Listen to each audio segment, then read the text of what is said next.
Всем привет! С вами Наталья и канал Цветок Персика. Сегодня мы начинаем серию мастер-классов по созданию композиции с цветком пиона. У меня заготовка фанера, размер 25 на 28 сантиметров. Она у меня совершенно не задекорирована ни с лицевой, ни с оборотной стороны. И сейчас мы вместе с вами начнем декорировать фон. Сразу говорю, что это будет серия мастер-классов небольших по размеру,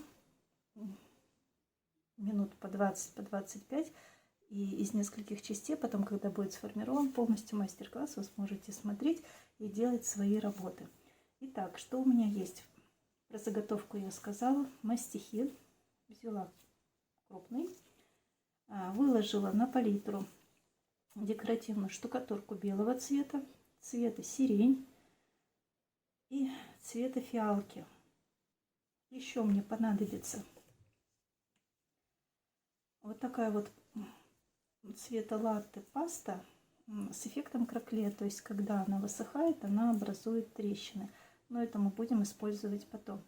Итак, мы начнем с белой декоративной штукатурки.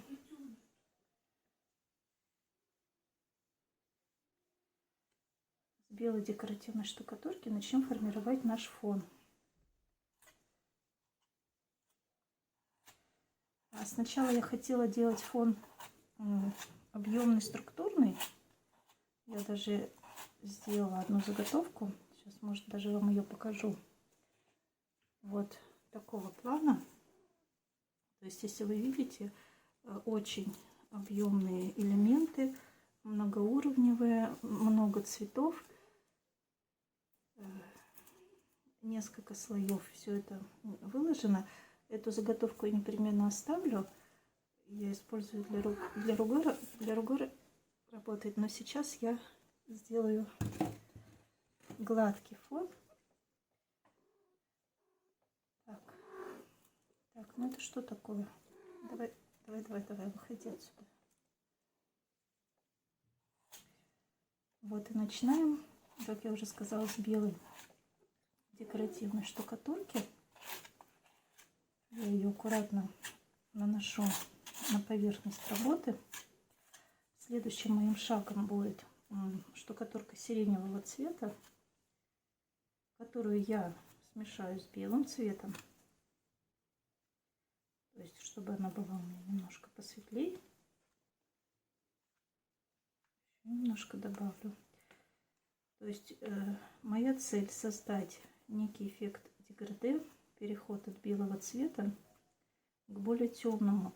То есть, так как я задумала создать цветок пиона белого цвета, то, соответственно, фон мне нужно сделать более активным по цвету.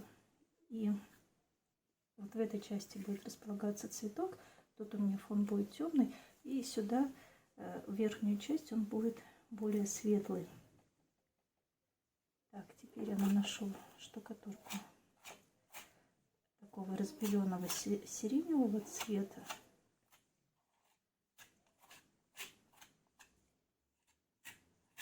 То есть помимо штукатурки на фоне мы будем еще использовать некоторые эффекты, но о них я расскажу немножко позднее. То есть переход от белого к сиреневому у меня тоже будет не строго по, как говорится, по линеечке, а он будет такой плавный. То есть тут важно, чтобы было вот это вот цветовое пятно, которое по центру у нас совсем светлое, практически белое. Так.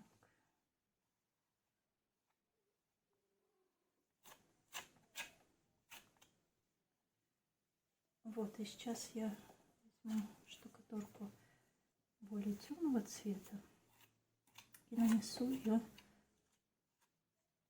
как бы дальше по кругу. Потом, когда композиция будет готова,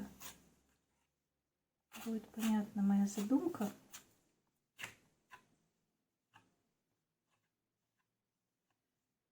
Вот почему я решила отказаться в этой работе от объемного фактурного фона, потому что, возможно, я использую какие-то декоративные элементы, веточки, и когда слишком много всего, во-первых, сам цветок пиона, он очень фактурный, пышный, много там лепестков, то есть сам по себе.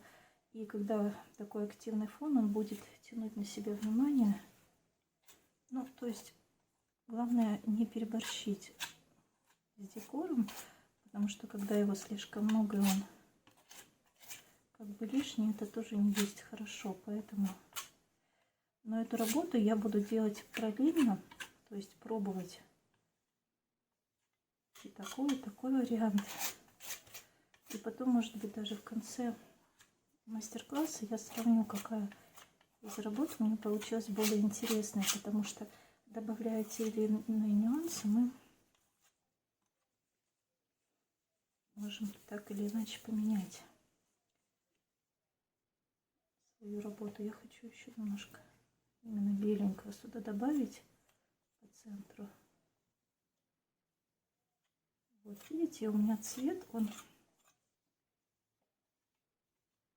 как сиреневый туман, как такая дымка проявляется.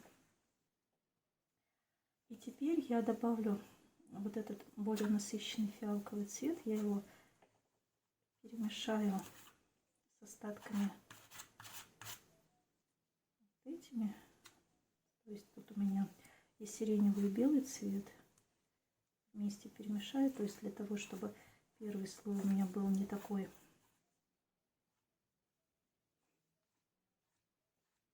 темный, только последующий слой у меня будет более темный. Что-то среднее между сиреневым и фиалковым. Вот этот цвет мы сейчас будем продолжать наносить на работу.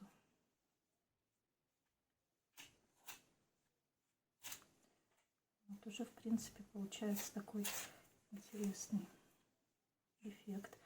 И вот на таком довольно насыщенном цветовом фоне белый цветок, он будет выигрышно смотреться.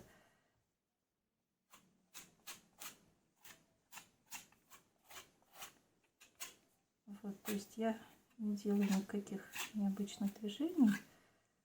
Формировать фон довольно просто всегда. Все зависит от вашей фантазии. Беру еще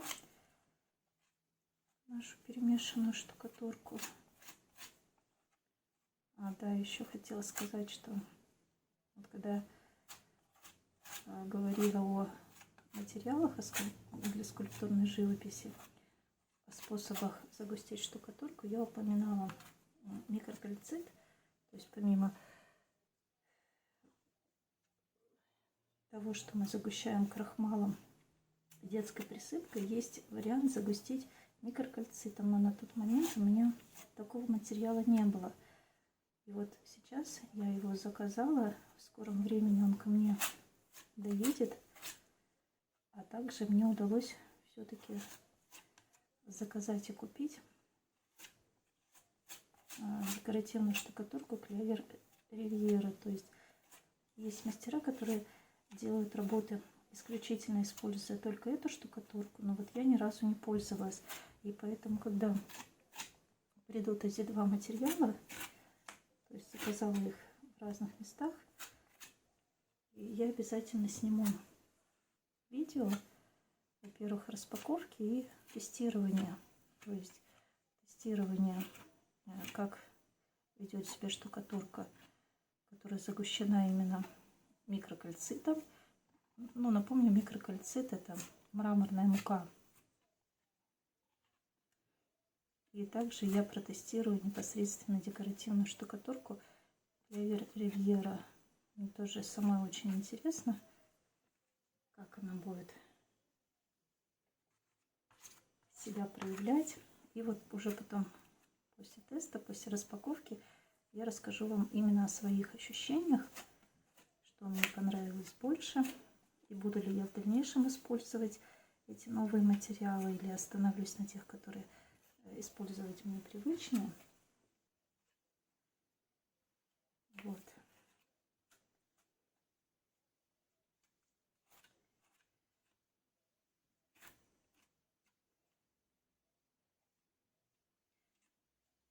Почти закончили нанесение первого слоя нашего фона.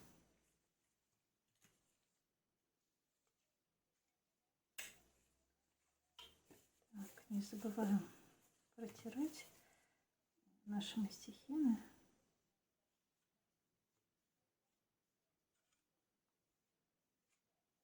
Вот, и фон у нас получился активный в цветовом плане, но довольно спокойный именно в плане фактуры. И сейчас я его еще немножко приглажу, потому что почему-то мне захотелось именно скрыть фактуру. Но оговорюсь еще раз, вот то, что я показывала, одна из работ у меня будет сделана именно на фактурном фоне, но там, возможно, я какие-то другие веточки приложу. Да, еще вот если вы заметили, я не стала оборотную сторону пока декорировать, потому что, как показывает практика, если мы изначально декорируем оборотную сторону, то потом в ходе работы она пачкается и приходится там счищать, то есть это не есть удобно. И поэтому вот в этот раз я решила декорировать оборотную сторону в самый последний момент, когда уже работа будет полностью готова и когда, в принципе, там поставить ее стоя. И можно будет спокойно покрасить или что-то там еще сделать.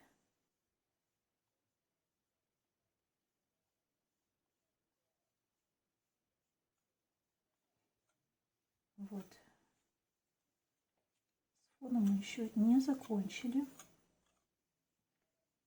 Что мы будем делать дальше, я сейчас расскажу.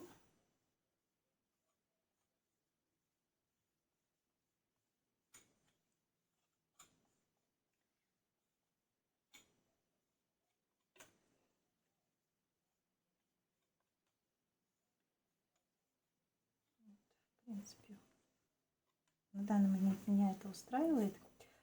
Что мы сделали с вами? Мы нанесли декоративную штукатурку очень насыщенного цветового, очень насыщенного цвета. И сейчас мы добавим некоторые элементы декора.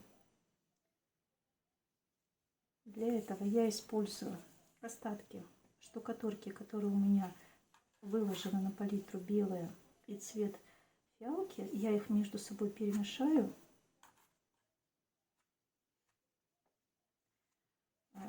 Что мне нужно сделать? Мне нужно получить вот такой вот фиалковый цвет, но чтобы он был на несколько тонов светлее. Вот, и возможно сейчас я перемешаю. Наверное, мне надо будет еще добавить белой штукатурки.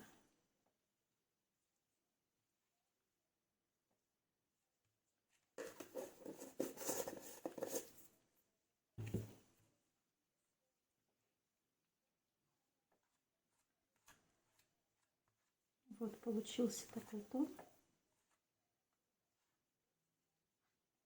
Получился. Мы сейчас его еще немножко помешаем, чтобы он был более однородный. Хотя, в принципе, можно оставить немножко в таком варианте, чтобы фактурность цвета добавляла каких-то интересных нюансов в нашу работу. Вот. Что я хочу сделать? То есть, во-первых, я сейчас намечу. Ну, слово намечу — это понятие, конечно, условное. То есть, где будет расположен у меня цветок. Буквально мастихином намечаю. Цветок, конечно, будет не такой маленький, он будет более крупный. примерно вот так вот располагаться, то есть светлый цветок в более темной части нашего фона. И второй цветок будет у меня располагаться, даже не цветок, а полураскрывшийся бутон вот в этой части. И еще один бутон у меня будет располагаться, ну, примерно здесь. То есть это у меня своего рода ориентиры. То есть для чего мы это делаем? Для того, чтобы понимать, что вот в этой части, вот где мы обозначили, примерно будет располагаться цветы, и часть, которая у нас будет не заполнена цветами, мы сейчас будем начинать оформлять задний план нашей композиции. Прорисуем такие листочки. Затем вторым слоем мы сделаем листочки уже более объемные. Почему я взяла штукатурку именно такого цвета, но разбеленную, то есть чтобы этот задний план нашей работы выглядел именно как фон, но в то же время уже начала проявляться фактура композиции, но при этом именно вот в цветовом плане, чтобы они были одинаковые. То есть разные тона, но цвет у нас будет одинаковый. Вот, и поэтому, имея ориентир, где у меня будут располагаться цветы, я сейчас постараюсь сделать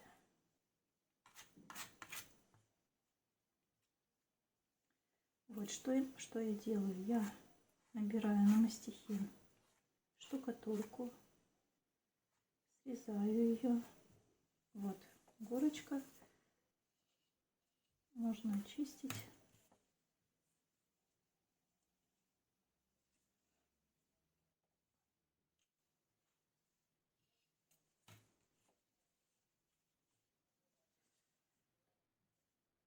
И наносим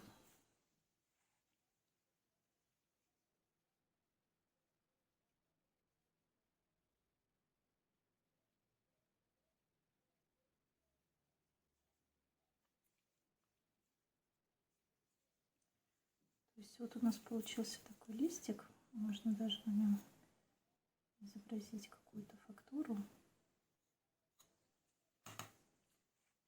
Он словно, опять-таки, из нашего сиреневого тумана проявляется.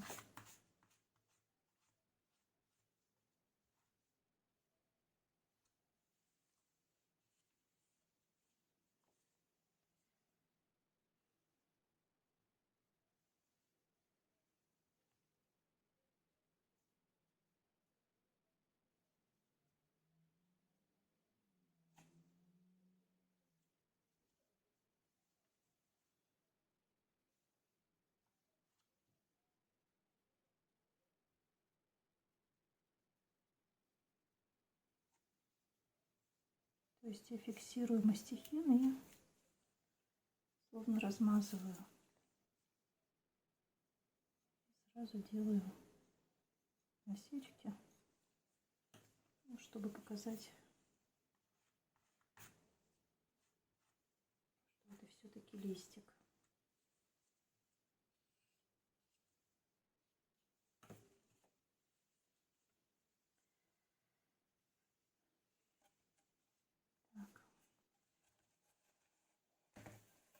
Таких элементов мы будем делать совсем немножко. Здесь можно, я пока оставлю.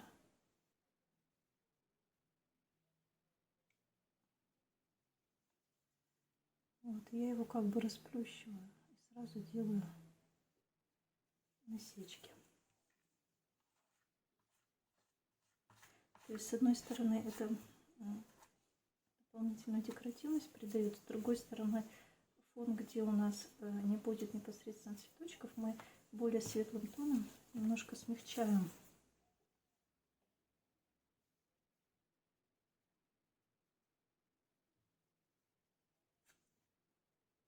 Вот, и расплющиваю.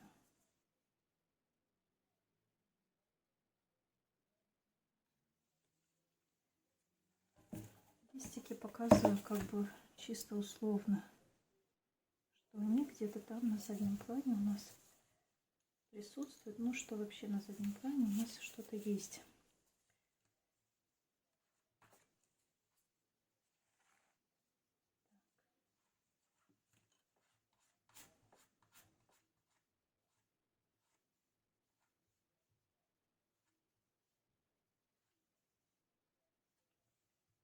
Так, вот такой у нас листик.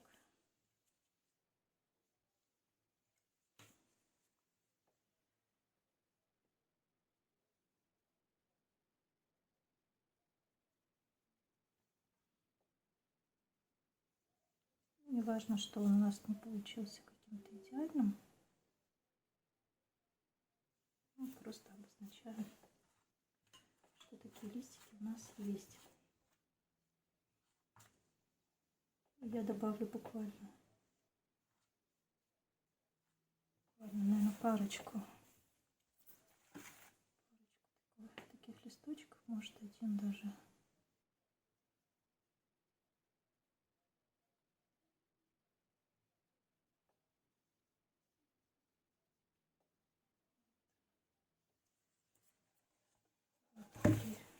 Появляется такая штука. Но это еще не все. Сейчас. Так. Эту штукатурку я пока отодвину в сторонку. Может быть, она мне еще понадобится, не знаю. Еще мастихин. Да. Так. Вот сейчас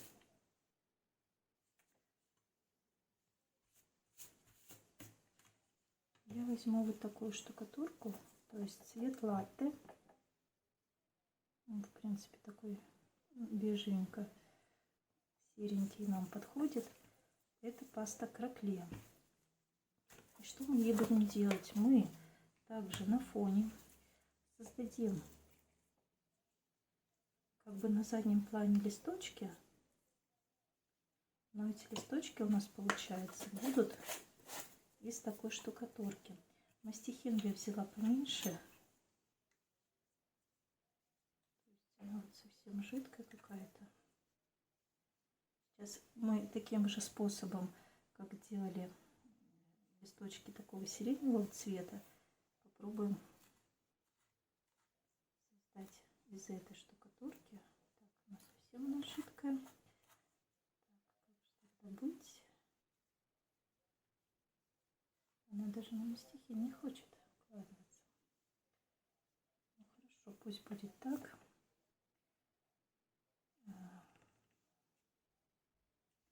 С какой стороны? Давайте начнем вот с этой стороны. Возможно, даже вот так вот на этот листик. Вот я его вкладываю. И по идее, когда она у меня высохнет, она должна проявить свою фактуру. То есть надо, получается, брать эту пасту совсем в небольшом количестве, попытаться счистить с краев. То есть если я ее начинаю счищать, она у меня совсем вся отпадывает. Сделаю здесь.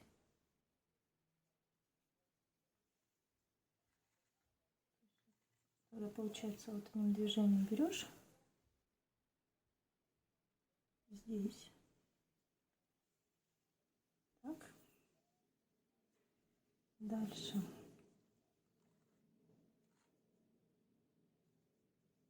Вот здесь.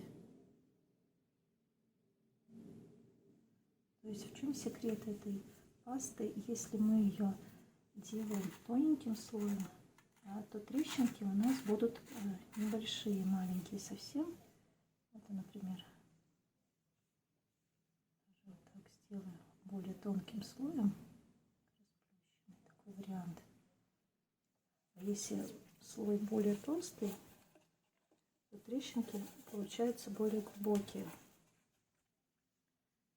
Так.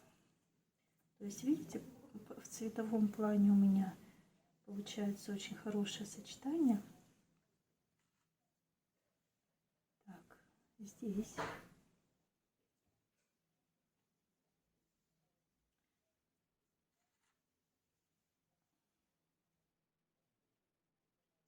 Здесь. Я не боюсь выкладывать эти листочки вторым слоем. Так, потом мне хочется добавить вот так. Тоже обозначаем серединку. Здесь я сделала.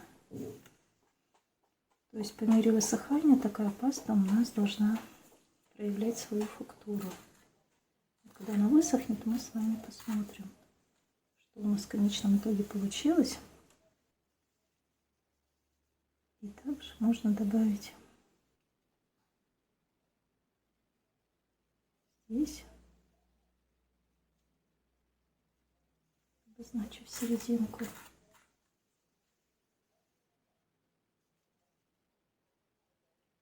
Его завернем в другую сторону и обозначим серединку. Вот. Так, еще. Возможно, мне хочется еще добавить вот прям вот как бы показать направление в эту сторону. Тоже обозначим серединку. Немножко рядом с ним небольшой листочек. Вот такой. Вот.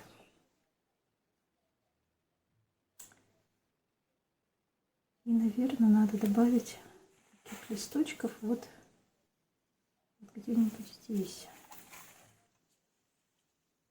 То есть я напоминаю, что мы делаем пока фоновые листочки. Вот в данном случае мы используем не совсем обычную штукатурку. Это штукатурка Кракле. А как она себя проявит после высыхания, я вам покажу в следующем видео, когда мы будем приступать к формированию основных листочков. Вот. А пока я предлагаю на данном этапе остановиться. Это значит, была вторая часть нашего мастер-класса. Мы закончили формировать фон. В следующем этапе мы начнем выкладывать листья. И уже затем будем делать непосредственно цветок пиона и два наших бутончика. Спасибо, что вы были вместе со мной. Спасибо, что смотрите. Спасибо, что делаете. Смотрите следующее видео и пока-пока.